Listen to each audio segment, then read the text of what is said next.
আসসালামু আলাইকুম, কেমন আছেন সবাই? আশা করি সবাই ভালো আছেন। আমিও আলহামদুলিল্লাহ ভালো আছি। আমি হচ্ছি খামারের মুরগি উঠানোর জন্য প্রসেসিং করতেছি, তাই নিয়ে আসলাম সবাইকে একটু কাজ দেখাই। আমার কাজগুলো একটু ফলো করেন, কিভাবে খামারকে নতুন মুরগি উঠানোর সময় আবার মেরামত করতে হয় সেটা ফলো করেন সবাই।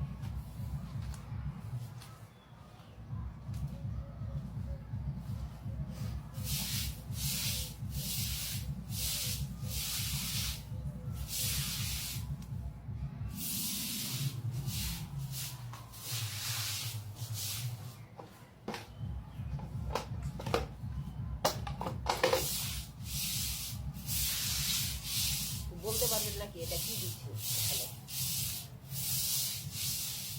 কেউ বলতে পারলে ওখানে কমেন্টস করেন যে আমি এখানে কি দিয়ে মেরামত করতেছি।